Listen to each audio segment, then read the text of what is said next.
آج کی جو گزارشات ہیں وہ اپنے معاشرے میں پائے جانے والی ایک بیماری، روحانی بیماری، اس کی نشاندہی کرنی ہے، اس کا علاج اور طریقہ بتانا ہے۔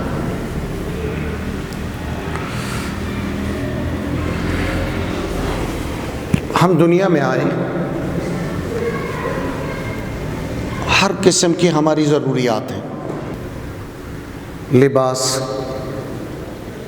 خوراک، رزق، رہائش،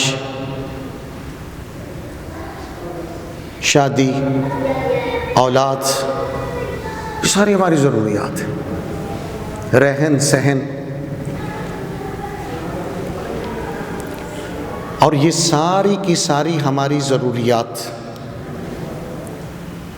یہ پوری کرنے والے اللہ ہیں۔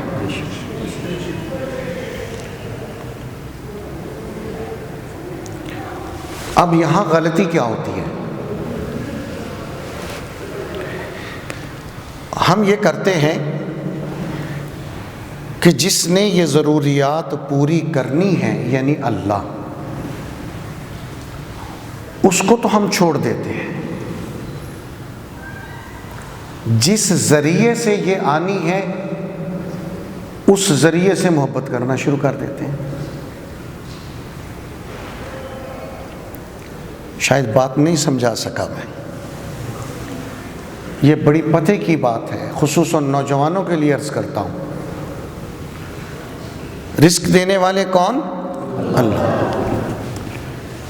لیکن دنیا ہے اسباب کے تحت، کسی نہ کسی ذریعے سے دیں گے وہ۔ ہماری غلطی یہ ہوتی ہے کہ ہم اس اللہ کو چھوڑ دیتے ہیں، اس ذریعے کو سب کچھ سمجھتے ہیں، یہ غلطی ہے۔ ایک آدمی دکان کرتا ہے، دیکھیں وہ کتنی باتوں میں اللہ کو چھوڑ دیتا ہے، دکان سے پیار کرتا ہے، کیونکہ مجھے یہاں سے رزق مل رہا، آمدن آ رہی ہے۔ ایک مثال میں نے دی ہے، اسی لیے تو وہ نماز کے اوقات میں دکان بند نہیں کرتا۔ اب ایک طرف اللہ بلا رہے ہیں، ایک طرف دکان کا تقاضا ہے کہ اگر بند کرو گے تو گاہک چلا جائے گا۔ اب آپ نے دیکھا عام مسلمانوں کو نماز کے اوقات میں، نماز باجماعت میں نہیں آتے، اکثر دیکھا۔ ورنہ مسلمان کا کام تو یہ ہے، جب آواز آ گئی حی علی الصلاۃ، حی علی الفلاح، تو تمام کام چھوڑ دینے چاہیے، دکان بھی بند۔ ہم اسباب سے محبت شروع کر دیتے ہیں، جہاں سے ہماری ضرورت پوری ہوتی ہے، جو ان ضرورتوں کو اصل پورا کرنے والا ہے اللہ، اس کو ہم چھوڑ دیتے ہیں۔ یہ بنیاد سمجھ گئے میری آپ؟ اب کہتے ہیں دکان بڑی اچھی، دکان دینا اس نے، وہاں جب ہم نے تعلق خراب کر لیا تو پھر وہ اس رزق کے ذریعے کو بھی خراب کر دے گا۔ پھر آپ نے سنا ہوگا نا، کہتے ہیں دکان بڑی اچھی چلتی تھی جی، پتہ نہیں کیا ہو گیا۔ اچھا پھر بھی اپنی طرف خیال نہیں جاتا، کہتے جی کسی نے نظر لگا دی ہے، کسی نے کچھ کر دیا، کسی نے جادو کر دیا۔ رزق دینے والے تو اللہ، بند کرنے والے، تنگ کرنے والے، کھولنے والے، جادو میں بھی تاثیر ڈالنے والے وہی ہیں۔ اگر تمہارے ان سے تعلقات اچھے ہوتے تو رزق کبھی نہ بند ہوتا۔ اللہ یبسط الرزق لمن یشاء وَيَقْدِرْ، فرمایا کہ اللہ ہی جس کے لیے چاہتے ہیں رزق کھول دیتے ہیں اور جس کے لیے چاہتے ہیں تنگ کر دیتے ہیں۔ پھر بھی اپنی طرف توجہ نہیں جاتی، کہتی کسی نے جادو کر دیتا ہے، مولوی صاحب کو تویز لے کے آؤ۔ آپ کے ہاں میں کئی دفعہ آیا ہوں، شاید پہلے بھی میں نے عرض کیا ہو، حضرت والد صاحب رحمۃ اللہ علیہ ایسے لوگوں کی بڑی اصلاح کرتے تھے۔ ایک دفعہ ہم عصر کے وقت بیٹھے ہوئے، ایک صاحب یوں ہی آ گئے تو کہنے لگے جی دکان اب نہیں چلتی، کسی نے کچھ کر دیا ہے۔ تو حضرت والد صاحب نے کہا کسی نے کچھ نہیں کیا، تو نے خود ہی کیا ہے۔ وہ تو پنجابی بولتے تھے، کہتے تو آپ ہی کچھ کیتا ہے، کسی نے کچھ نہیں کیتا، اپنے عمل چیک کر، اپنے اعمال کو دیکھو۔ تو اپنی طرف توجہ کرو، رزق دینے والے کون ہیں؟ اللہ۔ اب دیکھیں کہ ہم اے ٹی ایم مشین سے پیسے نکلواتے ہیں، کارڈ ڈالتے ہیں نا، پیسے نکلتے ہیں، لیکن کیوں نکلتے ہیں؟ کہ پیچھے اکاؤنٹ ٹھیک ہے جو بینک میں ہے۔ ہم بینک کے اکاؤنٹ کا خیال تو نہ کریں، لیکن اے ٹی ایم مشین کو چومنا شروع کر دیں، بڑی چنگی ہے، میں نے پیسے دے دیے، بہت اچھی ہے، بڑے پیسے دیتی ہے، اور پیچھے اکاؤنٹ میں کچھ نہ ڈالیں تو پھر دے گی پیسے؟ ہے ہی نہیں، جتنی مرضی کرو۔ وَمَا مِن دَابَّةٍ فِي الْأَرْضِ إِلَّا عَلَى اللَّهِ رِزْقُهَا وَيَعْلَمُ مُسْتَقَرَّهَا وَمُسْتَوْدَعَهَا، سب کا رزق کس پر ہے؟ اس لیے جب بھی کوئی ضرورت پیدا ہو،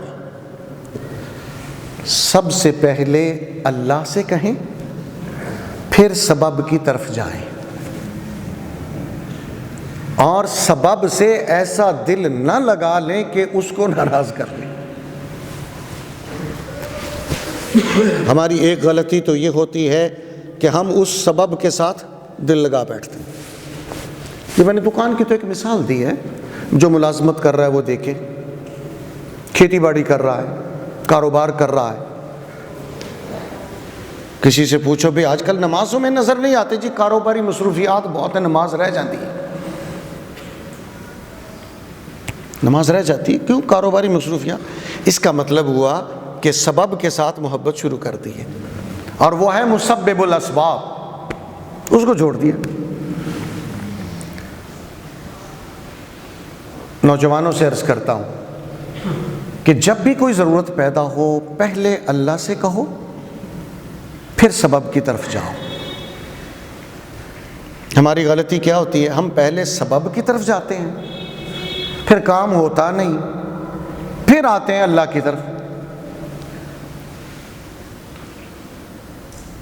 اب کتنے نوجوان کہتے جی میں نے سیویاں جمع کرائی ہوئی ہے، انٹرویو دیے ہوئے ہیں، فلانا کیا ہوا ہے، فلانا کیا ہوا ہے، حالات ٹھیک نہیں، کچھ نوکری نہیں مل رہی۔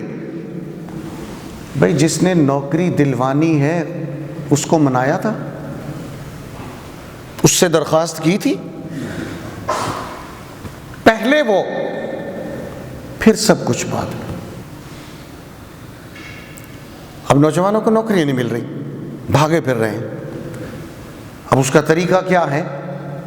پہلے مسبب الاسباب سے کہہ کر پھر جائیے، اور نبی نے یہ بتایا، نبی اکرم صلی اللہ علیہ وسلم نے ارشاد فرمایا، جب تم میں سے کسی ایک کو اللہ سے کوئی کام ہو یا کسی انسان سے کام ہو، او من بنی آدم فرمایا، ترمذی کی روایت ہے،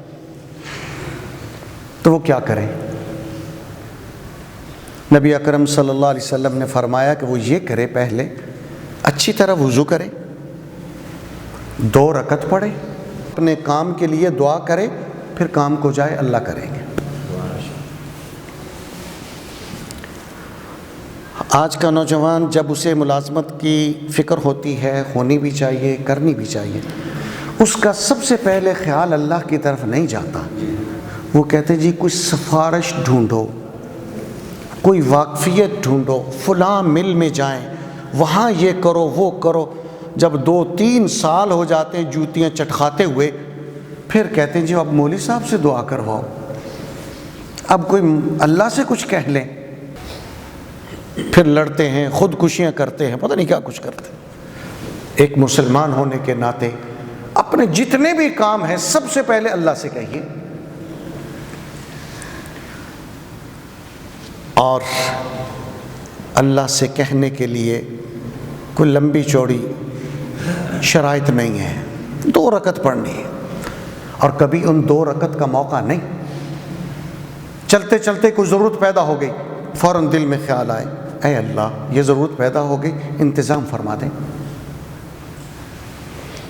ہمارا پہلے ذہن ادھر جاتا ہے، جب سب طرف سے جواب ہو جاتے ہیں کہتے ہیں ہون اللہ ہی اللہ ہے، اب چلیں اللہ کی طرف۔ ایک تو سبب کے ساتھ دل نہیں لگانا، دوسرا پہلے اللہ سے کہہ کر پھر چلنا ہے، چونکہ ہماری تمام ضروریات پوری کرنے والے کون ہیں؟ دیکھیں ماں کے پیٹ میں تھے، ہمیں خون کی ضرورت تھی، ہمیں وہاں شوگر کی کیلریز کی ضرورت تھی، ہمیں وہاں آکسیجن کی ضرورت تھی، وہ کس نے دی وہاں؟ اب یہاں دیکھیں یہ اتنا حال ہے، اگر یہ بند کر دیا جائے تو یہاں آکسیجن کی کمی ہو جائے گی، مسئلہ بنے گا۔ اس پیٹ کو دیکھو، کتنے 3 پردوں کے اندر وہ بچہ ہے، اللہ وہاں اسے آکسیجن دے رہے ہیں، کوئی کھڑکی روشن دان کوئی نہیں ہے۔ جب اس نے اس مقام پر، جب ہم کچھ کرنے والے نہیں تھے تو ہماری ساری ضروریات پوری کی ہیں۔ اب جب ہم دنیا میں آ گئے، کچھ ہاتھ پاؤں بھی ہلاتے ہیں، تو اب اس کو کیوں چھوڑ دیا بھائی؟ اب اس کو کیوں چھوڑ دیا؟ اسی کے سامنے بات رکھیں۔ اس بات کو ایک دفعہ حضرت والد صاحب رحمۃ اللہ علیہ نے ایک بڑی اچھی مثال سے سمجھایا۔ باتیں میری سادی سادی ہوں گی، لیکن اگر سنو گے عمل کرو گے فائدہ ہوگا۔ فرماتے کہ ایک چھوٹا بچہ ہے جو بول نہیں سکتا، 2 ماہ کا ہے، تو کہنے لگے کہ جب اسے بھوک لگتی ہے تو وہ کیا کرتا ہے؟ بولیں، کوئی بچے بولیں، بڑے نہ بولیں، بچے اسے بھوک لگتے تو روتا ہے۔ ماں سمجھ جاتی ہے اسے کیا ہوا ہے۔ اس کا پیمپر گندا ہو گیا تو وہ کیا کرتا ہے؟ روتا ہے۔ اسے سردی لگتی ہے تو وہ روتا ہے، گرمی لگتی ہے تو روتا ہے، پیٹ میں درد ہوتا ہے تو روتا ہے، تو اس کا انتظام ہوتا ہے کہ نہیں؟ پھر اس بچے کا کوئی کام رکتا نہیں۔ بڑے بچوں کا رک جائے تو رک جائے، اس کا نہیں رکتا۔ بات سمجھ آ گئی؟ اب یہ بات حضرت والد صاحب رحمۃ اللہ علیہ نے فرما کر کہنے لگے ہمارے کام اس لیے رکتے ہیں کہ ہم اللہ کے سامنے روتے نہیں۔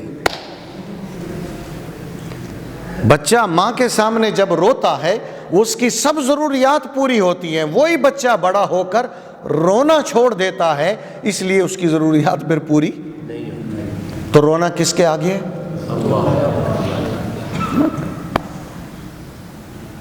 اور جب آدمی اللہ پر بھروسہ کرتا ہے، اس کے سامنے روتا ہے، تو اللہ کو اس آدمی پر بڑا پیار آتا ہے۔ اب ایک قرآن مجید سے مثال سنیے۔ جنگ احزاب میں، جنگ احزاب آپ نے پڑھی ہوگی، اس کی تفصیل نہیں عرض کرتا، صرف یہ بتاتا ہوں کہ مدینہ میں اس وقت کا جتنا کفر تھا، مکے میں تھے، مدینے میں تھے، خیبر میں تھے، ادھر ادھر سب، انہوں نے مشورہ کیا کہ یہ مسلمان تو بڑھتے جا رہے ہیں، مکہ سے انہیں نکالا تھا، پھر بھی اتنے بڑے، کیا کیا جائے؟ ان کی جو اکٹھی کانفرنس ہوئی، اس میں مشورہ یہ ہوا کہ ہم سب مل کر ایک ہی دن مدینے پر حملہ کرتے ہیں اور ان کو تباہ کر دیتے ہیں. سارا کفر اکٹھا ہو گیا. اب آپ کی یہ بستی ہے، کوٹ عبد المالک والے، جیا موسیٰ والے، شدرے والے، شیخو پورے والے، ادھر سارے گجراں والا، کاموں کی، مرید کے، سب اکٹھے مشورہ کر رہے ہیں کہ اس بستی پر کسی دن اکٹھا حملہ کرتے ہیں. تو کیا رہے گا بستی کا؟ کچھ بھی نہیں. یہ مشورہ کیا انہوں نے، طے ہوگی بات. اب مسلمانوں کو اطلاع پہنچی مدینے میں، تھوڑے سے ہیں مسلمان. اب اطلاع پہنچی تو انہوں نے کیا کیا؟ یہ نہیں کیا کہ فلاں کو بلاؤ، اس کافروں کو بھی ساتھ ملا لو، اس بستی کو بھی ساتھ ملا لو. یہ سب مشورے جو کچھ بھی کرنے ہیں بعد میں، پہلے انہوں نے ایک جملہ کہا، اور اللہ کو وہ جملہ اتنا پسند آیا، اتنا پسند آیا کہ اللہ نے قرآن بنا دیا. حسبنا اللہ حسبنا اللہ ونعم الوکیل.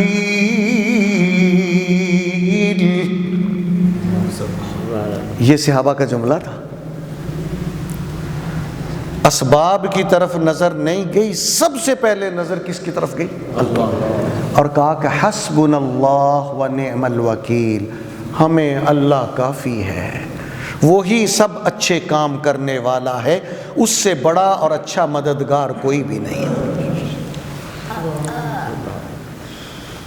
بزرگان دین نے اس کو بطور وظیفہ پڑھنے کی بھی لیے فرمایا کہ اگر تمہارے کوئی کام ایسے سخت رک جائیں تو اس کی ایک تسبیح صبح، ایک تسبیح شام پڑھ کر اللہ سے دعا کیا کرو. اس لیے آپ سے گزارش کرنا چاہتا ہوں، بوڑھے تو اس باتوں کو سمجھتے ہیں، بڑا تجربہ ہو کر آگے نوجوانوں سے عرض کرتا ہوں، جو بھی کام ہو پہلے کس سے کہنا ہے؟ اب جب سب طرف سے پھنس جاتے ہیں نا، پھر کہتے ہیں یا اللہ کچھ کریں. اگر پہلے کہا ہوتا تو اس لیے خلاصہ یہ ہے کہ اسباب کے پیچھے نہ بھاگیں، پہلے مسبب الاسباب سے کہیں. ہم اس بات کو سمجھتے بھی ہیں کہ اللہ کے پاس سب کچھ ہے، لیکن عقل مارے گی پھر اس سے کیوں نہیں مانگتے بھائی؟ اور وہ ایسی ذات ہے کہ وہ دینا چاہتی ہے، روکنا نہیں چاہتی، دینا چاہتی ہے. وَإِن مِّن شَيْءٍ إِلَّا عِندَنَا خَزَائِنُ. اللہ کہتے ہیں میرے پاس ہر چیز کے خزانے ہیں، مانگو تو صحیح، جو چیز مانگتے ہو تمہارے لیے بہتر ہے تو عطا کروں گا. وہ دینا چاہتے ہیں.